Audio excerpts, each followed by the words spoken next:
झारखंड में कल जिस प्रकार से तमाम बच्चों पर लाठीचार्ज हुए, उन सब विषयों को लेकर हमारे साथ समाजवादी पार्टी के सांसद हैं नीरज मौर्य जी, उनसे बातचीत करेंगे। सर, क्या कहना चाहेंगे? कल जिस प्रकार से झारखंड के रांची में देखा गया था कि बच्चों पर आंसू गैस के गोले छोड़े गए और लाठीचार्ज भी किए गए, उसको लेकर आज देखा गया कि सदन के अंदर भी लगातार एनडीए सरकार जो है वो विपक्ष से यानी कि राहुल गांधी से भी जवाब मांग रही है। छात्रों पे लाठीचार्ज होना दुर्भाग्यपूर्ण है, और वो चाहे दिल्ली में हुआ हो या देश के कहीं और किसी कोने में हुआ हो। जिस तरह से दिल्ली में जंतर मंतर पे जब छात्र आंदोलन कर रहे थे, उन पे लाठियाँ भी चली, उन पे आंसू गैस के गोले छोड़े गए और उन पे पैलेट गन भी चलाई गई। इसको लेके लगातार संसद में ये मांग उठ रही है कि गृह मंत्री जी आएँ, उस पे ये बताएं कि ये किसके आदेश पे हुआ था। और आज मैं देख रहा था संसद में जो सत्ता पक्ष है वो आंदोलन कर रहा है। सत्ता पक्ष आंदोलन के लिए थोड़ी बना है, सत्ता पक्ष समस्याओं के समाधान के लिए बना है। अगर हमारे देश का जो सिस्टम है, हमारे यहाँ का जो ढांचा है, वो ढांचा इस तरह बनाया गया कि केंद्र सरकार जो शासन करती है वो राज्यों पे करती है। तो अगर कहीं किसी राज्य में उनको लग रहा है कि कुछ सही नहीं हो रहा है, तो उस पर उनको उस राज्य सरकार से बात करनी चाहिए और बात करके उसका हल निकालना चाहिए। अगर सरकार देश के जो नेता प्रतिपक्ष हैं या विपक्ष की पार्टियों से सवाल जवाब करेगी, इसका मतलब सरकार अपनी जिम्मेदारियों से भाग रही है और इसलिए संसद में लगातार गतिरोध बना हुआ है। प्रदर्शन के दौरान एक चीज और कही जा रही थी कि अगर अमित शाह जो है सदन के अंदर बोलेंगे तो विपक्ष वहां से भागेगी नहीं, पूरी बातें जो हैं अमित शाह की सुननी पड़ेगी। नहीं, सुनने के लिए तो वहाँ हम लोग बैठते ही हैं, लेकिन जब तक कोई भी संसद में चर्चा होती है, बहस होती है, वो नियमों के तहत होती है।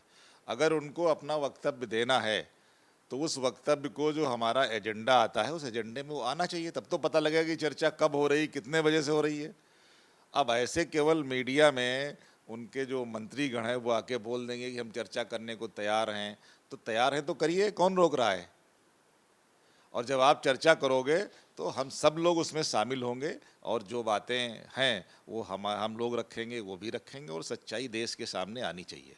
एक लास्ट सवाल रहेगा, बात किया जाए उत्तर प्रदेश की, जहां पर राम मंदिर चढ़ावा चोरी हुआ, पेपर लीक का मामला हुआ, लेकिन अब जो है उत्तर प्रदेश में जो है तिरंगा रैली निकाली जा रही है। क्या उत्तर प्रदेश सरकार जो है इन सब विषयों पर चर्चा नहीं कर रही है, तिरंगा रैलियां निकाली जा रही हैं, इस पर क्या कहेंगे आप? तिरंगा हम सबके मान को बढ़ाने वाला है, सब लोग उसका सम्मान करते हैं। और जब भी हमारे यहाँ 15 अगस्त होता है, 26 जनवरी होती है, हम लोग तिरंगे को अपनों घरों पे फहराते हैं।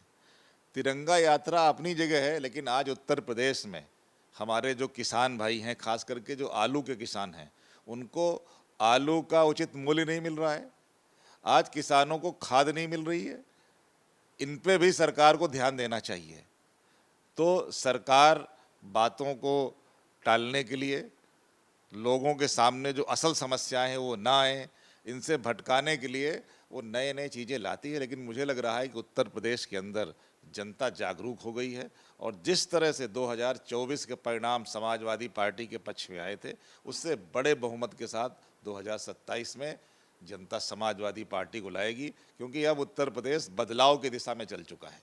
इसलिए वो कुछ भी जतन करें, उससे कुछ हासिल होने वाला नहीं है। लेकिन हम सब लोग आज़ादी का जो पर्व है उसको भी मनाएंगे, और हम लोग किसानों की लड़ाई लड़ेंगे ताकि किसान की फसल का उचित मूल्य मिले।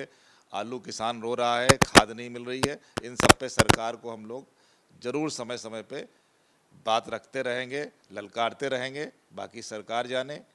लेकिन हमको ये भरोसा है कि अब उत्तर प्रदेश में बदलाव होना निश्चित है, और वो हो के रहेगा। बिल्कुल, हमसे बातचीत करने के लिए बहुत बहुत धन्यवाद। वीडियो जर्नलिस्ट सचिन के साथ अवनीश तिवारी, भारत समाचार, दिल्ली।